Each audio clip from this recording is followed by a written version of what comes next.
우리가 지금 지난 시간에 이어서 우리 하나님께 올인하는 사람이라고 하는 제목으로 말씀을 이어가려고 합니다.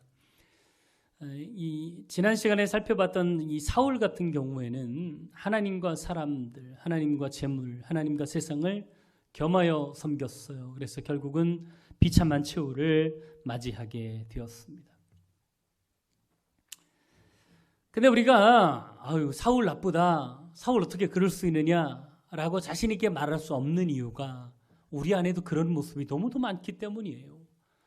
하나님께 올인하기보다는 적당히 세상에 한 발을 걸치고 보험 들듯 그렇게 살아가고 있는 모습은 우리들이기 때문에 사실 사울의 모습 속에서 우리의 모습을 비추어 보고 어떻게 하면 이 모습을 좀 바꿔볼 수 있을까를 좀 고민해 봤습니다. 오늘 본문에 나오는 이 다윗의 모습은 사울과는 정반대입니다. 아무리 어렵고 힘든 상황에서도 어떻게 하면 하나님께 내 마음을 다 쏟을 수 있을까, 내 마음을 집중할 수 있을까를 고민하며 살았던 사람이 다윗입니다. 이 두 사람의 인생은 어쩌면 이렇게 극렬하게 다를까? 이 다른 모습을 오늘 성경, 특별히 사무엘 상 하반부에 함께 드러나게 기록한 이유는 인생은 이 두 가지 중에 하나라는 거예요. 세상 사람들은 말할 것도 없습니다. 하나님 믿는다고 하면서도 하나님께 올인하는 사람이 있는가 하면 적당히 하나님과 세상과 타협하며 그렇게 겸하여 섬기는 사람들이 이 세상에 너무 많다는 거예요. 두 인생을 비교만 해보더라도 사울은 그렇게 살았다가 비참한 최후를 맞이합니다. 그러나 다윗은 하나님께 올인했을 때 그의 인생은 갈수록 잘 되는 인생, 마지막에 찬란한 인생을 살았던 것을 우리는 볼 수 있습니다. 자, 이 두 인생의 선택은 이제 오롯이 우리에게 있습니다. 어떤 인생을 살 것인가를 선택하도록 성경 우리에게 가감없이 있는 그들의 모습을 보여주고 있습니다. 기왕 하나님의 백성으로 살 거, 하나님께 올인해서 복된 승리를 맛보는 다윗 같은 인생을 살아갈 수 있는 저와 여러분 될 수 있기를 간절히 바랍니다. 신앙이란 하나님께 모든 것을 올인하는 것이다 라고 지난 시간에 함께 나눴습니다. 어려워도 힘들어도 외롭고 답답해도 오직 하나님만 믿고 주님께 내 모든 것을 걸 수 있는 사람, 그런 사람이 진짜 믿음의 사람인 것이죠. 다윗에게 어떻게 이런 모습이 있었는지를 살펴보면서 은혜를 나눌 텐데, 하나님께 올인하면 우리가 어떻게 해야 될까? 첫 번째, 피할 길을 여시는 하나님의 은혜를 기억해야 된다는 것입니다. 블레셋에 이제 망명하여 살아왔던 다윗과 그의 부하들은 이스라엘과 블레셋이 전쟁이 일어나자 어쩔 수 없이 그 전쟁에 참여해야만 했습니다. 자, 29장을 함께 좀 살펴보고자 합니다. 우리가 읽은 본문은 30장이지만 오늘 29장부터 30장까지를 좀 살펴보려고 합니다. 29장 1절, 2절 말씀 같이 읽어보겠습니다. 시작. 블레셋 사람들은 그들의 모든 군대를 아벡에 모았고 이스라엘 사람들은 이스라엘 있는 샘 곁에 진쳤더라. 블레셋 사람들의 수령들은 수백 명씩 수천 명씩 인솔하여 나아가고 다윗과 그의 사람들은 아기스와 함께 그 뒤에서 나아가더니. 아멘. 자, 블레셋과 이스라엘이 전쟁이 났을 때 블레셋의 전 군대가 총동원해서 이스라엘을 공격하기 위해 아벡이라고 하는 곳에 진을 치게 됩니다. 이때 어쩔 수 없이 블레셋으로 망명을 갔던 다윗과 그의 부하들은 이 전쟁에 참여할 수밖에 없었습니다. 자기 민족에게 칼을 들이밀어야 하는 상황, 어쩔 수 없이 하고 싶지는 않아도 전쟁에 참여해야만 하는 이 상황 속에 끌려가야만 했던 다윗의 모습이 얼마나 참담했을까요? 이러지도 저러지도 못합니다. 전쟁에 참전을 거부하면 지금까지 쌓아왔던 아기스 왕과의 관계가 다 깨어집니다. 더 이상 블레셋에서 살 수 없는 지경에 이르게 됩니다. 거기서 떠나면 어떻게 합니까? 벌써 이 다윗과 함께 했던 사람들이 2,000명, 적어도 2,000명, 많게는 3,000명 이상 되는 이런 사람들이 되었는데 그들을 끌고 어디로 전전하며 살아가야 합니까? 혼자 있을 때와는 전혀 다른 양상입니다. 그렇다고 전쟁에 참여하면 자기 민족과 칼을 겨누게 됩니다.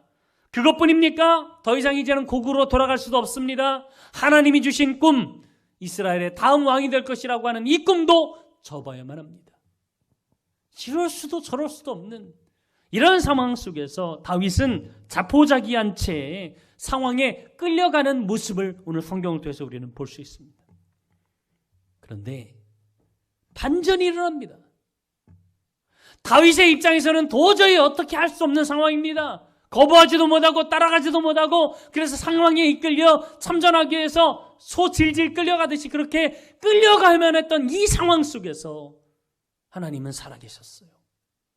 그래서 방백들의 마음을 바꾸셔서 다윗이 자연스럽게 그 전쟁에 참여하지 못하도록 막으셨던 것이죠. 자, 4절 한번 읽어보겠습니다. 29장 4절 시작. 블레셋 사람의 방백들이 그에게 노한지라.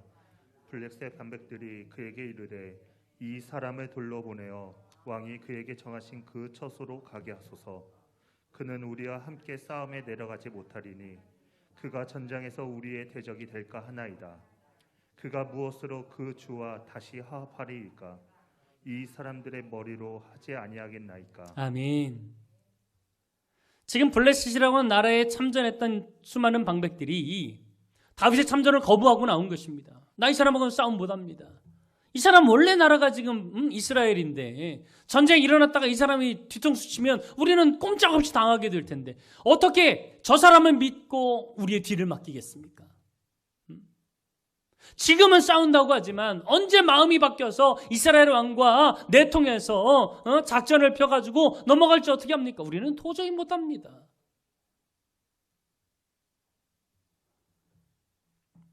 여러분, 이렇게 상황을 만드셨던 분이 바로 하나님이셨어요.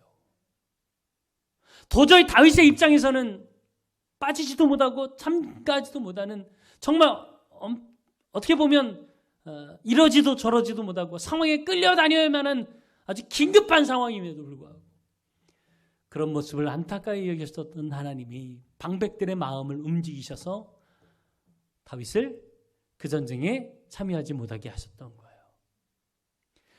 전쟁에 빠져도 다윗의 입장이 불편하지 않도록 완벽하게 하나님은 그를 평안토록 내버려 두셨던 것이죠. 여러분, 이것이 하나님의 은혜입니다. 다윗의 입장에서는 아무것도 할 수 없습니다. 어떤 상황에서도 어떤 해결책도 나올 수 없는 그런 상황입니다. 그러나 하나님은 얼마든지 하실 수 있는 일이 많았다는 것이죠. 여러분, 우리가 할 수 없다고 해서 하나님도 할 수 없는 게 아닙니다. 우리가 어쩔 수 없는 상황이고 하나님도 어쩔 수 없는 게 아닙니다. 하나님은 지금도 그 어떤 상황에서도 피할 길을 여시고 우리에게 은혜를 베푸시는 분이 우리가 믿는 하나님인 줄 믿습니다. 7절 한번 보십시오. 그러므로 이제 너는 평안히 돌아가서 블레셋 사람들의 수령들에게 거슬러 보이게 하지 말라. 이게 아기스의 입에서 나온 말이에요. 여러분, 이 말을 듣고 얼마나 마음이 평안했을까요? 진짜 하나님 살아계시는구나. 나는 어쩔 수 없어서 지금 이 전쟁에 끌려가듯 참가하고 있는데 하나님은 살아계셨어. 나의 이 마음을 아시고 내 마음을 평안케 하시고 그 어떤 쪽에도 섭섭하지 않도록 쉽고 편한 길을 여시는구나. 할렐루야. 다윗이 다시 한번 하나님의 은혜를 절절하게 느꼈던 상황이 바로 오늘 본문에 있는 이 상황이었다는 거예요. 아무리 생각해도 돌파구가 없다면 여전히 우리를 사랑하시는 하나님을 바라볼 수 있기를 바랍니다. 출애굽했을 때 이스라엘 백성들도 똑같지 않습니까? 앞에는 홍해가 가로막혀 있습니다. 뒤에는 애국 군대가 쫓아옵니다. 바로 양옆에는 깎아지른 듯한 절벽이 있습니다. 이도저도 못돼요. 앞뒤 좌우가 다 막혀 있는 상황입니다.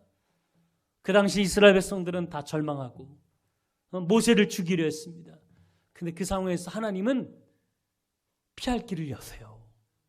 홍해 바다를 가르게 하셔서 그 바다를 맨 땅처럼 건너가게 하신 줄 믿습니다. 우리는 할 수 없지만 하나님은 하시는 거예요.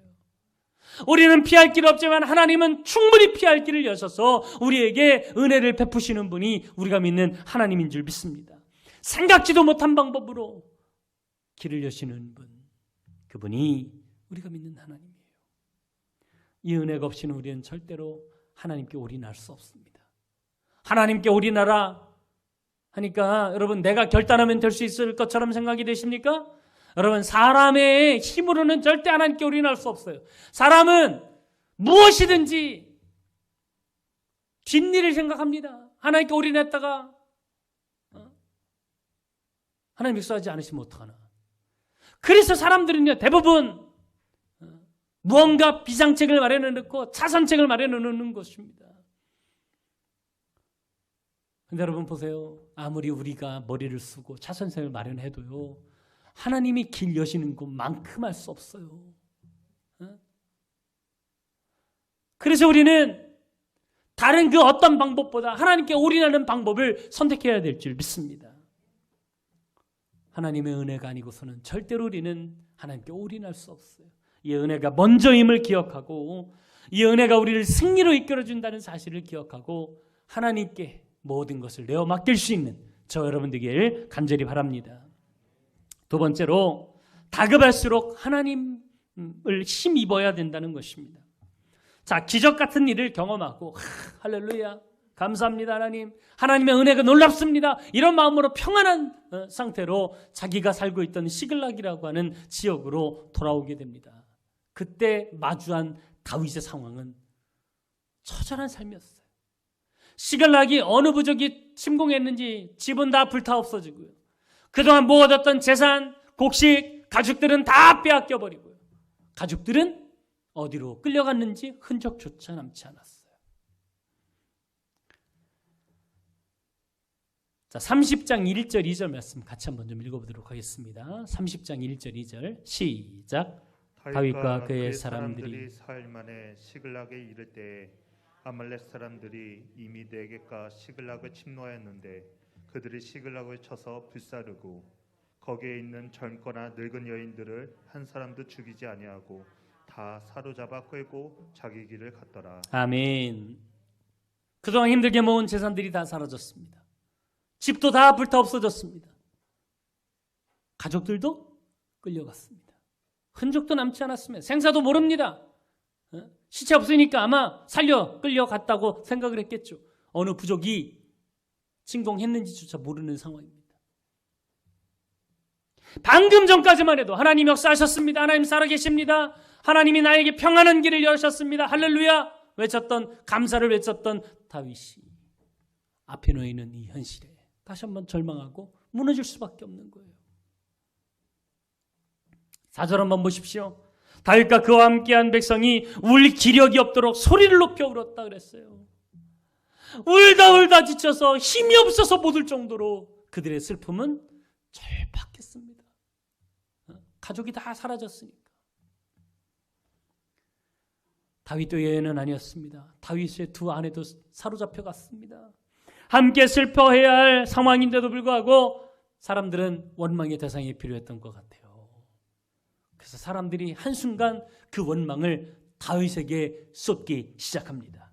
급기야는 사람들이 다윗을 돌로 치려고 합니다. 자, 6절 한번 보십시오. 백성들이 자녀들 때문에 마음이 슬퍼서 다윗을 돌로 치자 하니 반역이 일어난 겁니다.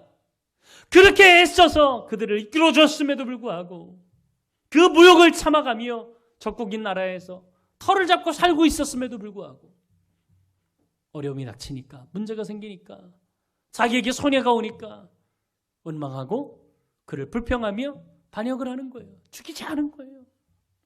얼마나 다 다급했습니까? 그런데 여러분, 이 다급한 상황에서도 다윗은 절망하지 않았습니다. 여러분, 어려울 때, 다급할 때 다윗에게 있었던 믿음이 진가를 발휘하기 시작합니다. 다윗에게는 하나님 중심의 믿음이 있었기 때문에 상황에 매몰되지 않고 그 상황일수록 더 하나님을 바라보았던 것이죠. 막막한 순간에도 피할 길을 여셨던 하나님이 지금 이 순간에도 나와 함께 하실 것이다. 여러분, 사람 보면 절망합니다, 좌절합니다. 그렇게 믿었던 사람들이 한순간 돌아서서 다윗을 죽이려고 하는 이 모습에 다윗조차도 얼마나 실망스러웠겠습니까?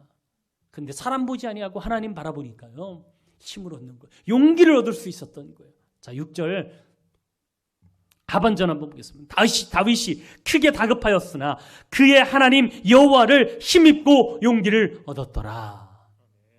다급할수록 힘들수록 여러분 하나님 바라봐야 됩니다. 우리의 힘의 원천, 용기의 원천은 하나님이십니다. 사람이 우리에게 힘주는 거 아닙니다. 돈이 우리에게 힘주는 거 아닙니다. 물질이 우리에게 힘주는 거 아닙니다. 우리의 힘의 원천은 오직 하나님이신 줄 믿을 수 있기를 간절히 바랍니다. 사람들은 환경이 바뀌면 배신하고 돌아섭니다. 그러나 하나님은 그렇지 않습니다. 그래서 우리의 힘의 원천, 우리에게 힘 주시는 분이 바로 하나님이심을 믿고 살아야 된다는 것입니다. 힘들 때 여러분은 무엇으로 힘을 얻고 살아가십니까?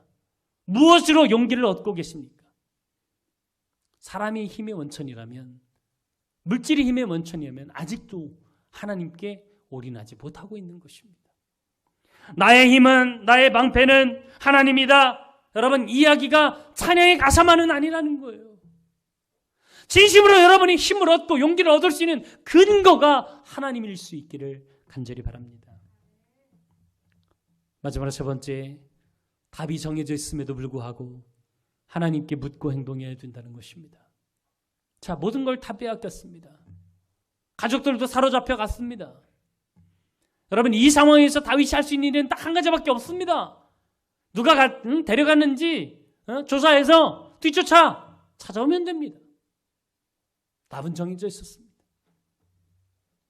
그럼에도 다윗은 자기 뜻대로, 자기 판단대로, 자기 생각대로 뒤쫓거나 급하게 따라가지 아니하고 먼저 한 일이 무엇입니까? 제사장을 부릅니다. 자, 7절 말씀 같이 한번 읽어볼까요? 7절 시작. 다윗이 아히멜렉 아들 제사장 아비아달에게 이르되 원하건대 에봇을 내게로 가져오라. 아비아달이 에봇을 다윗에게 가져가매. 아멘. 제사장의 예복인 에봇이라고 하는 것을 가져오라 합니다. 제가 지난주에도 말씀드렸듯이 에봇에는 주머니가 하나 달려 있어요. 그 주머니에는 우림과 둠밈이라고 하는 돌이 들어 있습니다. 이 돌은 하나님의 뜻을 물을 때 사용하는 돌이에요. 다윗이 왜 에봇을 찾았습니까? 하나님께 먼저 기도하며 묻겠다는 거예요. 하나님 뜻이 어떻게 되는지를 먼저 묻겠다는 것입니다. 뻔히 다 합니다. 쫓아가서 찾아오는 것밖에 없는 거 다 합니다. 근데도 다윗은 내 생각대로, 내 판단대로 행동하지 아니하고 하나님께 먼저 그의 뜻을 묻고 있는 것입니다. 8절 한번 보세요. 8절 같이 읽습니다. 시작. 다윗이 여호와께 묻자와 이르되 내가 이 군대를 추격하며 따라잡겠나이까 하니 여호와께서 그에게 대답하시되 그를 쫓아가라. 내가 반드시 따라잡고 도로 찾으리라. 아멘. 가족이 붙잡혀 갔으면 따라가서 찾아오는 게 어떻게 보면 정해진 답입니다. 이미 답은 정해져 있었습니다. 그럼에도 불구하고 다윗은 하나님께 먼저 묻고 있습니다. 하나님 어떻게 하면 좋겠습니까? 따라가야겠습니까? 여러분, 명확하게 하나님의 뜻을 듣고 그 응답대로 행동하려고 하는 다윗의 모습이 오늘 성경에 그려져 있는 것입니다. 지금까지 다윗은 자기 뜻대로도 살아봤습니다. 하나님의 응답대로도 살아봤습니다. 그리고 내린 결론이 뭐냐면 내 뜻대로 행동할 때는 문제가 더 복잡해지고 어려워졌지만 하나님 응답대로 하니까 인생이 쉽게 풀리고 평안해지더라는 거예요. 아무리 답이 정해져 있어도 주님의 뜻을 구하고 주님의 응답하시는 대로 그대로 따르겠다고 하는 결단을 가지고 지금 다윗이 하나님 앞에 선 것이죠. 여러분, 가족이 잡혀갔어요. 끌려갔어요. 그러면 지금 가장 필요한 것이 무엇일까요? 인간적으로 생각했을 때는 스피드입니다. 빨리 행동하는 게 필요합니다. 왜냐하면 거리가 멀어지면 멀어질수록 뒤쫓아가는 게 힘들어집니다. 근데 지금 다윗에게는 속도가 중요한 게 아닙니다. 방향이 중요한 겁니다. 내 인생의 방향을 어떻게 정할 것이냐. 빨리가 아니라 정확하게 살아가는 게 중요하다고 생각을 했기 때문에 하나님의 뜻을 먼저 물었던 거예요. 여러분, 답이 보여도 정해져 있어도 하나님께 기도하십시오. 하나님의 응답을 구하시며 살아가는 저와 여러분 될 수 있기를 간절히 바랍니다. 실제로 다윗이 하나님께 먼저 구했더니 하나님께서 어떤 역사를 베풀어 주십니까? 뒤쫓아가다가요 쓰러져 있는 한 사람을 발견합니다. 몰아봤더니 그 사람이 아말렉 군대의 총이었어요. 그를 잘 대접하고 나니까 그 사람이 어떻게 해서 사람들을 끌고 갔는지, 언제쯤 끌고 갔는지를 정확하게 알려주면 어느 방향으로 가야 될 것인지를 알려줍니다. 결국 그 사람과 하나님께서 만나게 하심으로 먼저 간 것보다 훨씬 더 놀라운 역사를 하나님께서 보여주셨던 거예요. 그래서 무사히 모든 가족들을 다 찾아서 돌아옵니다. 여러분, 우리 인생에서 가장 확실한 승리의 방법은 기도하는 일입니다. 하나님의 뜻을 묻고 기도할 때 하나님 응답해 주시면 그 응답대로 행동해야 100% 승리하는 인생을 살아갈 수 있습니다. 우리가 예상하지 못한 방법으로 하나님은 역사하시는 분이에요. 왜? 하나님은 우리의 모든 것을 다 아시기 때문이에요. 그분께 우리의 모든 것을 올인하면 우리의 앞날은 하나님께서 책임져 주실 줄 믿습니다. 하나님께 올인하겠다고 선택했다면 내 판단이나 생각 이전에 하나님께 묻고 행동하며 살아갈 수 있기를 간절히 바랍니다. 뻔하다고, 이것밖에 없다고, 답이 정해져 있다고 쉽게 행동하지 말고 더욱 하나님의 뜻을 묻고 행동하며 살아가는 저와 여러분 될 수 있기를 간절히 바랍니다. 그런 사람이 진짜 믿음의 사람 아니겠습니까? 사랑하는 여러분, 다윗은 하나님의 뜻에 따라 아멜렉을 추적하고 하나님께서 준비하신 한 사람을 만나 그의 도움으로 적들을 다 물리치고 가족들과 재산을 온전히 찾아 돌아오게 됩니다. 18절 19절 두 절을 같이 한번 좀 읽어보도록 하겠습니다. 30장 18절 19절 시작. 다윗이 아말렉 사람들이 빼앗아갔던 모든 것을 도로 찾고 그의 두 아내를 구원하였고 그들이 약탈하였던 것 곧 무리의 자녀들이나 빼앗겼던 것은 크고 작은 것을 막론하고 아무것도 잃은 것이 없이 모두 다윗이 도로 찾아왔고. 아멘. 다 찾아왔다 성경은 이야기하고 있어요. 하나님 뜻대로 사는 사람, 하나님께 올인하고 하나님께 모든 것을 내어 맡기는 사람은 하나님이 지켜주십니다. 피할 길을 여시고 용기와 힘을 더해 주시고 문제를 해결하게 하심으로 더 굳건한 믿음으로 살아가게 해 주시는 줄 믿습니다. 상황이 어렵다고 무기력하게 자포자기하며 살지 마십시오. 믿음의 사람은 자신의 능력이 아니라 하나님의 힘을 믿고 살아가는 사람들입니다. 답이 정해져 있다고 먼저 행동하지 말고 주님의 뜻을 먼저 구하고 행동하는 사람이 되십시오. 주님은 분명 역사하실 줄 믿습니다. 멕시코 대통령이 기자회견에서 이런 이야기를 했었다고 합니다. 왜 똑같은 대륙이고 인접한 나라인데 우리나라는 이렇게 못 살고 옆 나라인 미국은 저렇게 잘 사냐. 사실 멕시코 사람들이나 미국 사람들이나 대부분 유럽에서 건너온 사람들이었습니다. 근데 멕시코 대통령이 하는 이야기가 뭐냐면 그 출발점이 달랐다는 것입니다. 미국 사람들은 하나님을 찾아 신대륙으로 왔고 멕시코 사람들은 골드, 금을 찾아 신대륙으로 왔다는 거예요. 하나님을 찾아왔던 미국 사람들은 하나님도 찾고 금도 발견했는데 멕시코 사람들은 하나님도 잃어버리고 금도 잃어버렸다는 거예요. 그래서 이 나라가 이렇게 되었다라는 이야기를 했어요. 여러분 마찬가지입니다. 하나님께 올인하면 하나님도 놓치지 않습니다. 그리고 물질적인 축복도 하나님이 허락해 주실 줄 믿습니다. 그런데 우리가 재물에 올인하면 재물도 놓치고 하나님도 놓치는 거예요. 사울처럼 세상에 올인하면 실패합니다. 그러나 다윗처럼 하나님께 올인하면 결코 실패하지 않습니다. 골드와 가스의 차이는 스펠링 하나 차이예요. L이 들어있느냐 마느냐에 따라서 인생이 그렇게 달라지는 거예요. 그게 뭐예요? 하나님께 올인하느냐 그렇지 않느냐의 차이인 것입니다. 세상의 도박판에서는 올인하는 사람에게는 두 가지 길이 있습니다. 올인하면 크게 성공하든지 아니면 있는 거 다 망하든지. 근데 하나님께 올인하는 사람은 선택의 폭이 딱 하나밖에 없습니다. 온전히 승리합니다. 여러분 그것을 알고 우리의 모든 것을 주님께 걸고 살아가는 다윗처럼 그런 인생 살아갈 수 있기를 간절히 바랍니다. 사울처럼 세상의 방법 추구했다가 비참한 추후를 맞이하지 마시고 온전히 주님께 올인하여 하나님이 이끄시는 대로 순종할 때 주님이 승리하는 인생을 우리에게 허락해 주실 줄 믿습니다. 이 시간 함께 찬양하고 우리 기도하기를 원합니다. 우리 주가 일하시네. 이 찬양하고요. 우리 함께 기도하기를 원합니다. 여러분 가사의 마음을 담으세요. 우리가 내 힘으로 안 되고 빈손으로 걸을 때도 하나님이 역사하세요. 이 믿음의 고백이 함께 있길 바랍니다. 날이 저물어 갈 때 빈들에서 걸을 때 그때가 하나님의 때, 내 힘으로 안 될 때, 내 힘으로 안 될 때, 빈손으로 걸을 때 내가 고백해 여호와.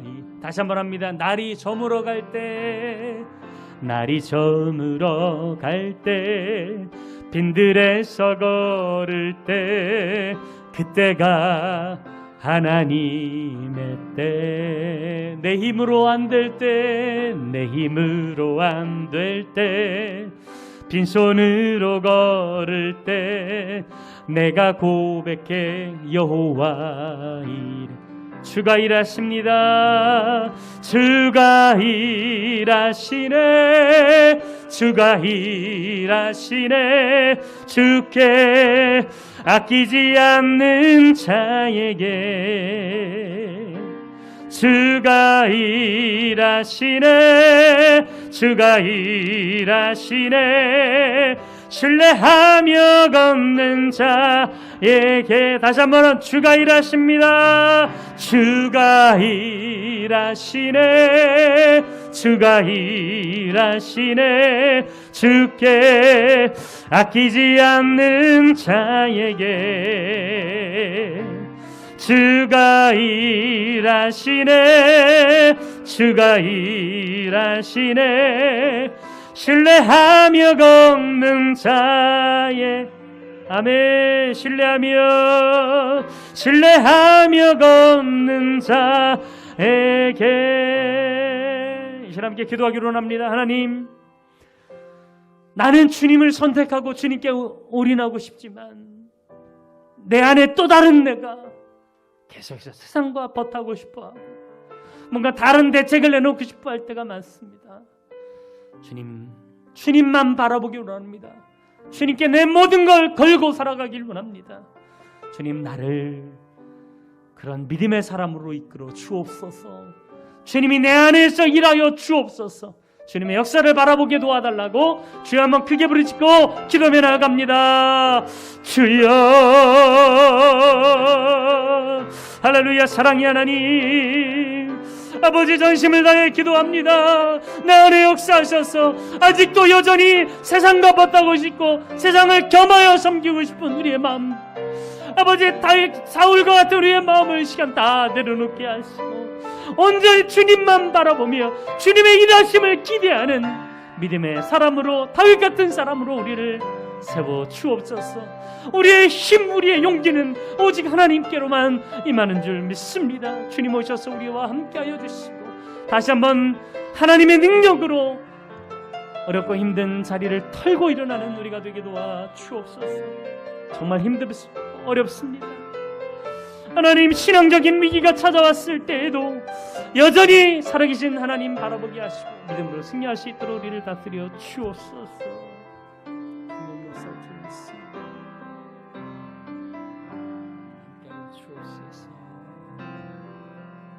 살아계시는 주님, 세상과 벼타라는 마음속에 주님이 채근하셨어. 다시 한번 하나님 앞에 내 모든 걸 쏟아부을 수 있는 믿음을 우리에게 허락하여 주옵소서.